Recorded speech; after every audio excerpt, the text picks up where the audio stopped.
Hello dear student, this is Kandharpa Polita. I will be handling your Linux paper. Okay, so as this is a first class today we'll see what are the different things you are going to learn in this paper. Okay, so let me start with the syllabus of this paper. So the entire syllabus of your Linux paper is divided into 5 different units. Okay, in the first unit you will learn about the introduction of the Linux. Okay, the base of your Linux operating system. Okay, what are the different features and different flavors of your Linux. Okay, what is flavor you will come to know after the completion of this unit. Okay, now just before going to start with the Linux directly, I will introduce you some of the most basic terminology of your operating system. Okay, after you know the operating system, then gradually we will march towards the Linux operating system. Okay, so this is your first unit. In the second unit you will be learning about the file system of your Unix operating system. Okay, as Linux is based on the Unix operating system, that means the basic structure of file system or any of the application or the features of Linux is almost similar to that of your Unix. Okay, here we'll learn about Unix file system, and after that you will learn about Unix process management. Okay, though the name given here is a Unix, but this is equally applicable to the Linux also. Okay, so here we will learn about different process management. Okay, how we are going to manage the processes in the Linux or any Windows based operating system. And in the unit 4 we will learn about one of the most important classic text editor. This is your VI editor. Okay, so whenever you go for any advanced task to be completed in Unix or Linux, you need one text editor. Okay, so VI is the most important or the oldest, or you can tell the powerful classic text editor. Okay, so what is VI we learn in the unit 4, and after that you will be learning about some basic task of your system administrator. Okay, as you know, system administrator is one of the core position in any IT infrastructure. Okay, as an infrastructure you have some role. Okay, how you perform all this role in Unix or Linux based operating system we will learn about in this unit 5.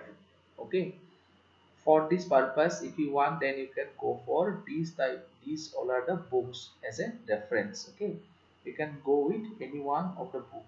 Okay, or you are interested to do something good in Unix or Linux, then you have to buy as many as is possible from this list. Okay, so this is the small introduction to your syllabus. Okay, now let us start with the first unit. Okay, here is the objective of the course is given out. So what is the main objective? The course provide an overview of the Linux operating system.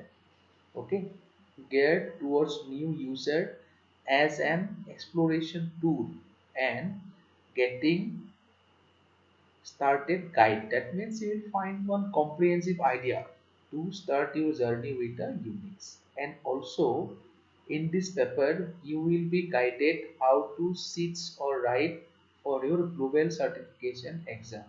Okay, now what is global certification exam? There are some standard authority, say Linux Foundation, Cisco, okay, Microsoft, VMware. So these all are the some of the vendors.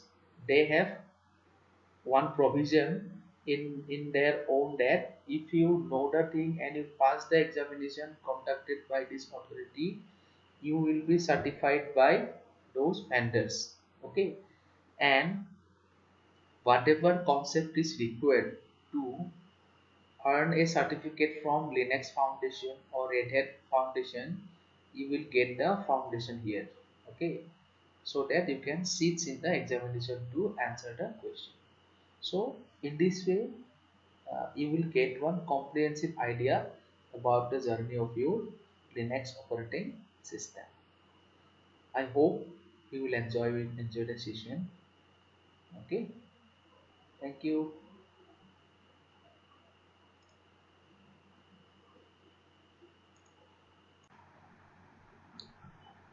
Okay, dear student. So, as after the brief introduction regarding the syllabus of the paper you are going to cover in this semester, let us begin with the course today. Okay. So, just before going to learn about Linux or Unix, okay, let me first give you some thorough idea regarding your operating system. Okay. Once you get the concept of operating system, then all the different things regarding Linux and Unix are seem to be very much simple for you. Okay, so what is operating system? I think in most of the cases you have noticed lots of operating systems are used in computing. Okay, whether it may be your computer, laptop or desktop, or in case of your the enterprise environment, you may go for a server, or in your day-to-day life your mobile phone.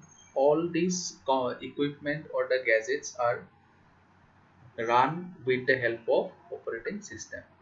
Okay, without operating system no computer system can run. Okay, now it can be defined as a collection of program. Okay, software operating system is a collection of program which help to run, okay, or provide the platform to run the application software. Okay, as well as it provide the interface between users and the hardware.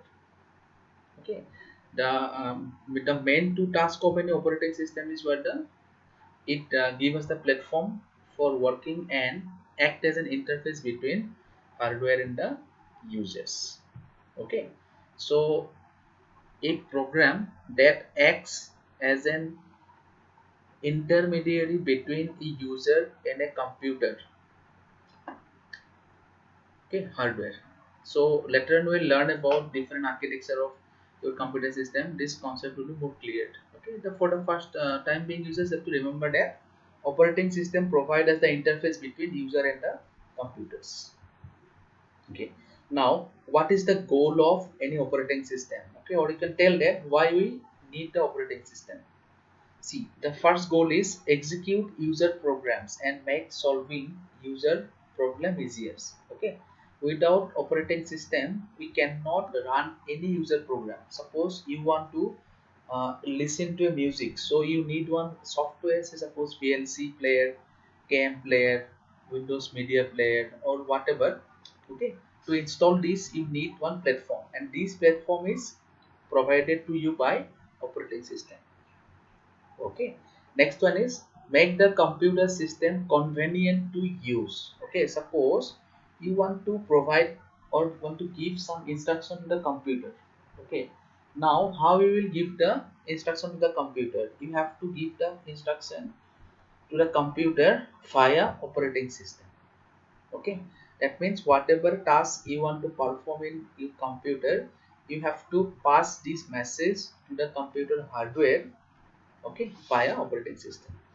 Next one is use the computer hardware in an efficient manner, right?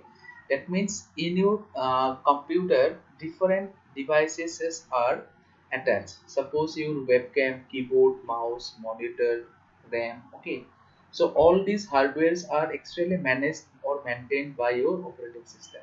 Okay, if operating system is not there, then you cannot run or cannot work on any of the hardware component. Okay, so this is the vital one. So these all are the different goals of any operating system. Okay, or you can say why operating system is needed. First one is execute user program and make solving user problem easier. Okay, second one is your make the computer system convenient to use, and third one is your use the computer hardware in an efficient manner.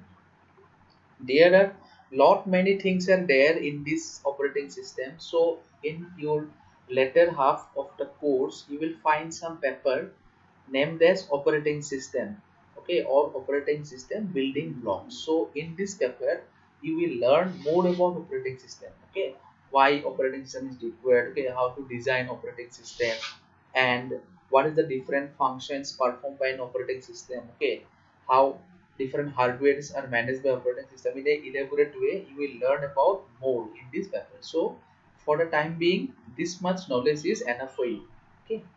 So for my paper Linux, this much of information is sufficient. So I am giving you a glimpse of operating system, not the elaborate one. Okay.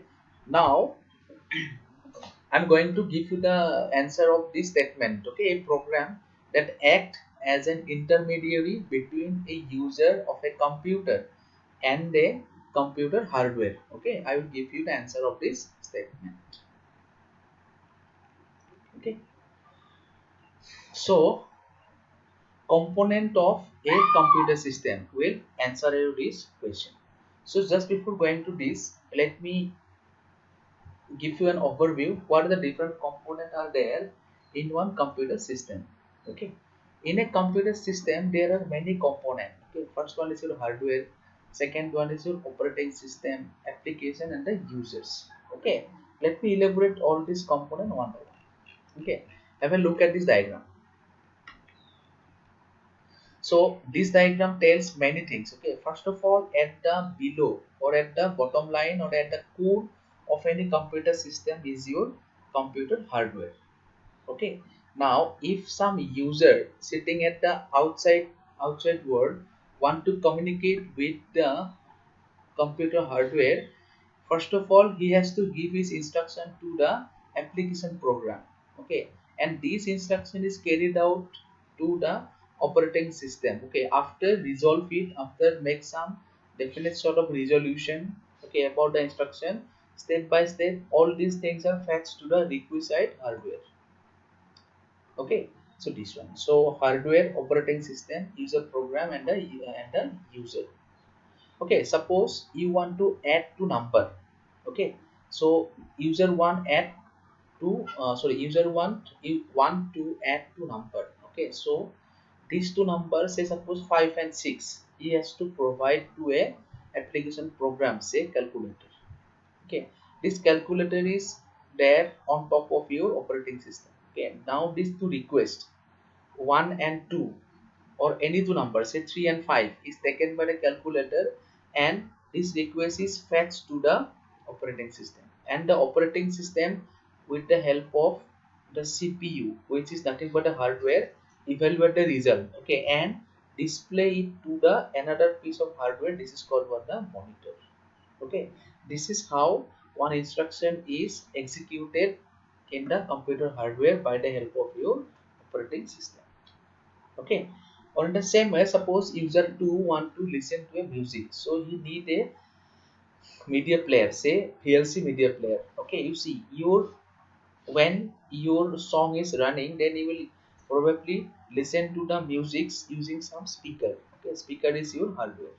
Okay, or if it is a movie or a video file, then probably you will see your output, okay, in a monitor. So all these are the hardware, right? And these all hardwares are managed or operated by this operating system. Okay, you see whenever you're going to touch the hardware you have to come via operating system, right? That's why it is called what, the intermediary, or act as an interface between the user and the hardware. Okay, and provide the platform to run all these application software. Okay, now based on your requirement, operating system, sorry, application software can be of different type. See, compiler for program writing, assembler is also for program writing, text editors, say suppose Word, Excel, PowerPoint.